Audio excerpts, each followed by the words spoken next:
தண்ணி கொதி வந்திருக்கு சொல்ற, அது ஏன் தண்ணி பொங்கி வர மாட்டேங்குது? அரிசி போட்டா பொங்கி வருது. தண்ணி சீக்கிரம் கொதிக்குமா இல்ல பால் சீக்கிரம் கொதிக்குமா? பாலோட பாயிலிங் பாயிண்ட் பாத்து.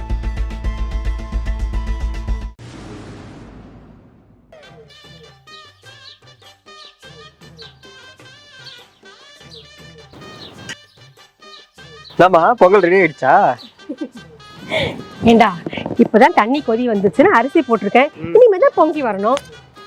தண்ணி கொதி வந்திருக்கு சொல்ற, அது ஏன் தண்ணி பொங்கி வர மாட்டேங்குது? அரிசி போட்டா பொங்கி வருது.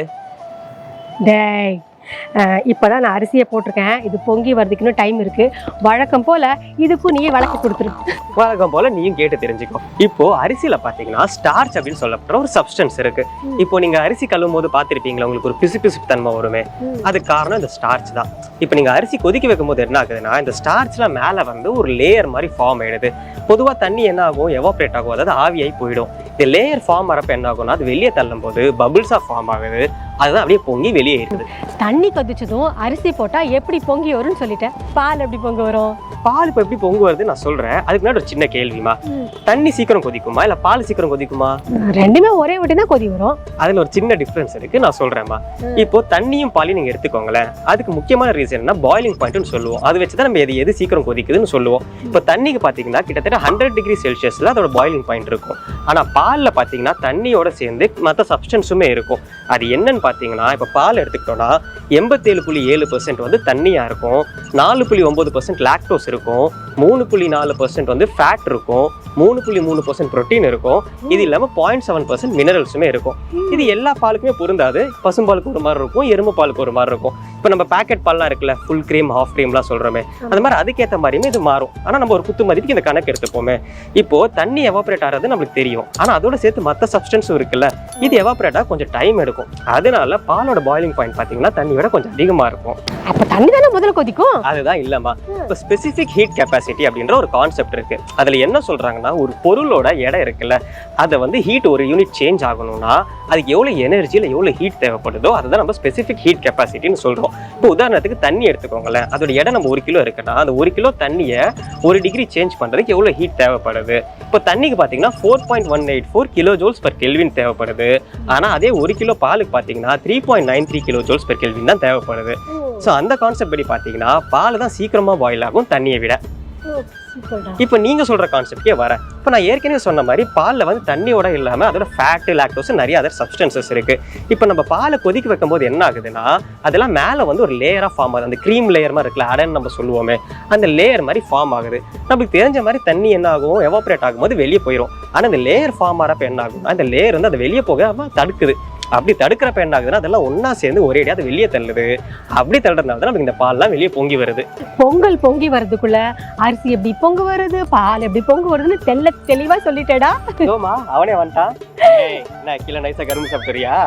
வாய் தொடைக்கிற. ஏண்டா மாயில தோரணை கட்டணும் இவ்வளோ நேரம் ஆச்சா?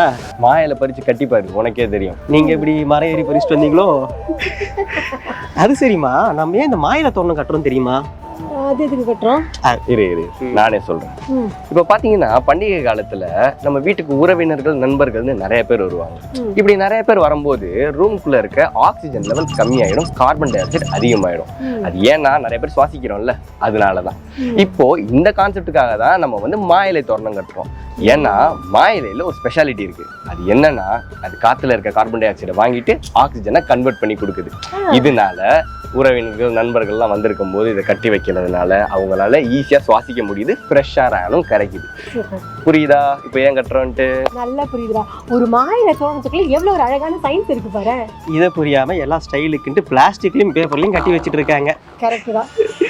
நம்ம பேசி முடிக்கிறதுக்கும் பொங்கு வரதுக்கும் சரியா இருக்குடா. எவ்வளவு அழகா இந்த பொங்கல் பொங்கி வருதோ அதே மாதிரி நம்ம எல்லாரோட வாழ்க்கையிலயும் சந்தோஷம் பொங்கி வரணும்னு அந்த கடவுளை வேண்டிக்கிறேன்.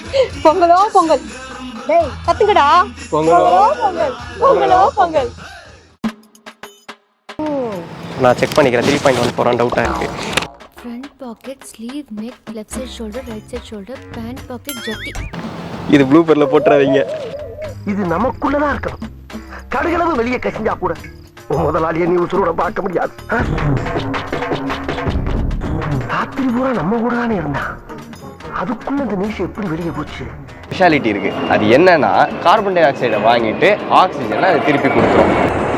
கிங்ஃபிஷர் ஹெட்லைட் 25 மினிட்ஸ் லேட்டா போறான். லைட் சவுண்ட வச்சு அது கிங்ஃபிஷரா கண்டுபிடிப்பேன்னு சொன்ன பத்தியா, அதை தாண்டி தாங்க. ஆக்ஷன். மாலையை பறிச்சு ஆக்ஷன். ஆக்ஷன். ஸோ இதை நம்ம கட்டுறதுனால சுவாசிப்பா. ஐயோ மரம் ஏறி பறிச்சு பாரு. இந்த வீடியோ உங்களுக்கு பிடிச்சிருந்துச்சுன்னா லைக் பண்ணுங்க, ஷேர் பண்ணுங்க, மறக்காம சயின்ஸ் பேசாம சேனல் சப்ஸ்கிரைப் பண்ணிடுங்க. அப்படியே பக்கத்துல இருக்க பெல் பட்டனை அமுக்கிடுங்க. அப்பதான் எங்களோட ஃபியூச்சர் வீடியோ அப்டேட்ஸ் உங்களை ரீச் ஆகும். பாய்.